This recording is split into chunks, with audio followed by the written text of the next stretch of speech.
Here's another example that we will examine. It's a bit more complex. As you can see, you want to find I1, I2, and I3. And again, we'll assume they are all clockwise. Why do we have to use Supermesh here? Because of this 3 amps current source, which is contained between the loop number 1 and loop number 3.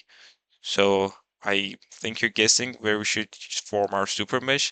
We should form it between I1 and I3, something like this. We will see it later on. All right, as you can see, we formed our Supermesh from loop 1 and loop 3, and loop 2 will remain untagged, and we will apply KVL first to the Supermesh and then to the second loop. By applying KVL to the Supermesh, we're going to get 8 equals 2I1 minus 6I2 plus 6I3. And by applying KVL in mesh 2, we're going to get 12I2 minus 2I1 minus 4I3 equals to 0. And here we have two equations and three unknowns. Equation number 1 is this, equation number 2 is this, and our unknowns are I1 to I3. So again, we are not going to be able to solve this. So we're going to need a helper equation, which we will get from the current source branch. This is the current source branch. And the helper equation will be I1 minus I3 equals to 3. Now we have, as you can see here, three equations that we can easily solve and find I1 to I3. I1 is 4 amps, I2 is 1 amps, and I3 is 1 amps too. Now there is an implementation of our circuit using scheme draw. Again, feel free to pause the video and analyze the code if you want to. Alright, let's move on. Here is an implementation to find I1 to I3 using Python. We will solve the equations as you can see here, and we will get the same answers as before. In the next video, we're going to examine another example, which is a bit more complex too. Here's another example. In this example, we want to find I1 and V3, which is the voltage across this 14 ohm resistor. Now, we have a current source, which is a dependent one. Well, it doesn't matter. We're going to use Supermesh. Again, the procedure is the same. We have a current source contained between two meshes. So let's start. We're going to use KVL on mesh 1, which is the left mesh. And we're going to get 80 equals 60 I1 minus 20 I2 minus 30 I3. Now, we're going to form our supermesh, which is the integration of mesh 2 and mesh 3, but we have reduced it by single mesh, which will be known as the supermesh. And with that supermesh being formed, we're going to apply KVL to it, and we will get this equation here.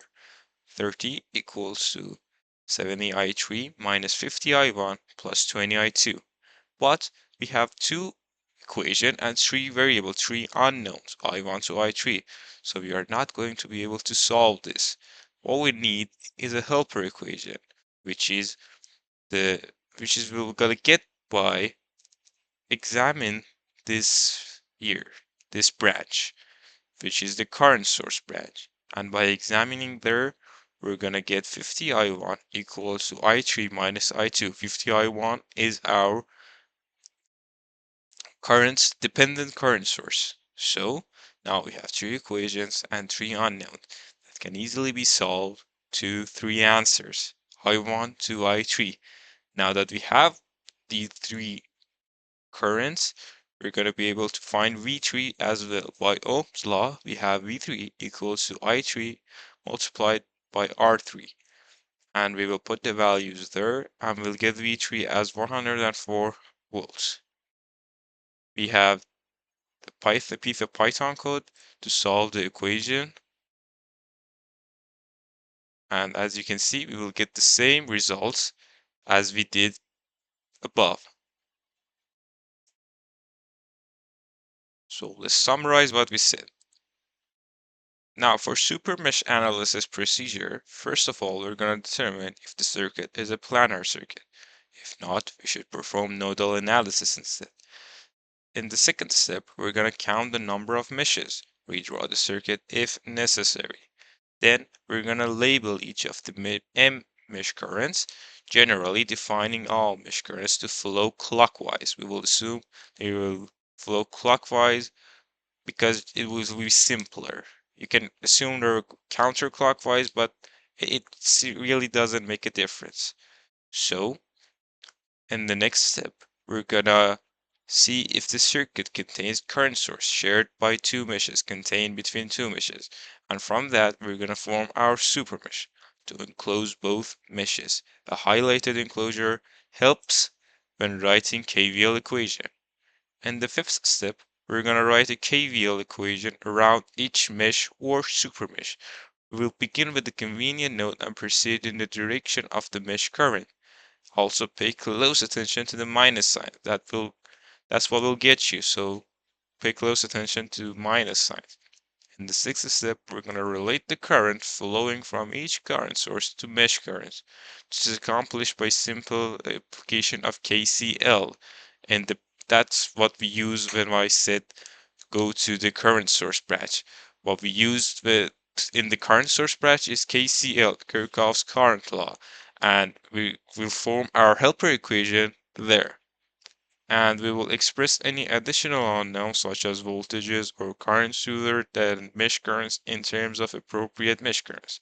This situation can occur if dependent source currents appears in our circuit, like our last example. At last, we're going to organize the equation and solve the system of equation for the mesh currents, which will be m of them. So, in conclusion, supermesh analysis technique is a powerful tool in circuit theory that simplifies the process of solving complex electrical networks. As we can see, we solve some complex networks by using supermesh, by simplifying our circuit. Feel free to use supermesh whenever you have a current source contained between two meshes. Thank you for watching me, and I wish you all farewell.